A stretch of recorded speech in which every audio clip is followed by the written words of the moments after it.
Hello everyone, this is Venma Pehan. Today we are going to learn about VPC peering. So we will create a VPC peering between two regions, example Mumbai and Singapore, and connect Windows instance using private IPs. So here we go. Overview. VPC peering is a private network connection between two VPCs. With peering, instances in both VPCs can communicate securely using private IP addresses. This reduces latency because traffic stays on Amazon's private backbone instead of the internet. So there are two main types of VPCs. VPC peering. Inter-region, where the VPCs are in the different AWS regions, and intra-region, where the VPCs are in the same region. Peering can also be done between VPCs in the same account or across different accounts. VPC peering has some limitations. The VPCs cannot have overlapping CID or ranges. Peering is not transitive, meaning if VPC A peer with B and B peers with C, then A cannot talk to C unless that is a direct peering. Also, you cannot route edge-to-edge traffic through ITWs or VPNs.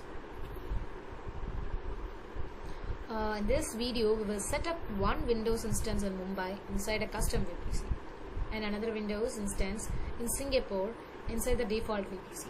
Initially, they will connect using public IPs. After we set up VPC peering and routes, they will connect using the private IPs.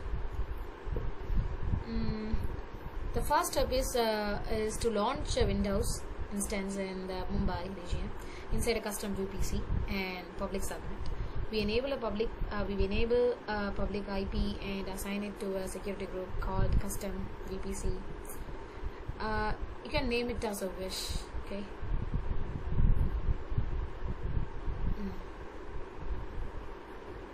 Next, we launch another Windows instance in Singapore inside the default VPC.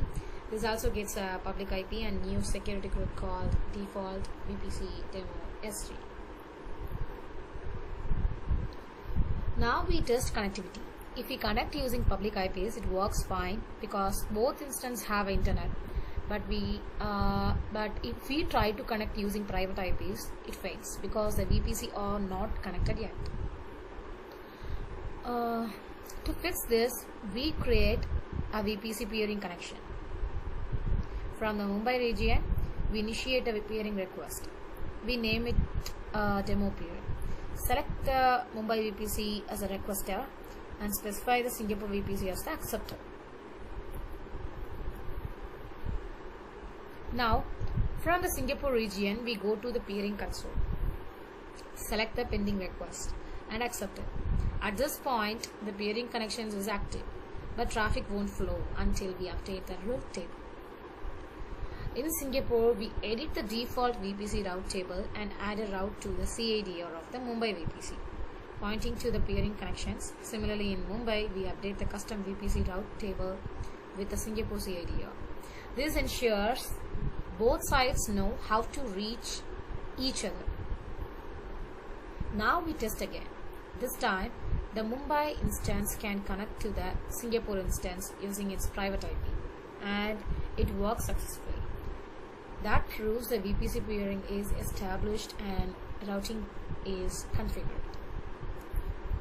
So the necessary thing to avoid extra charges, we terminate the instances in both regions. Then we delete the peering connection and the route table entries we created. To summarize, VPC peering allows private communication between VPCs. In this video, we launched instance in two regions, tested connectivity, created and accepted your peering connections, updated route tables, and finally confirmed the private IP's connectivity. This setup is secure, low latency, and very useful in multi-region architectures. Thank you.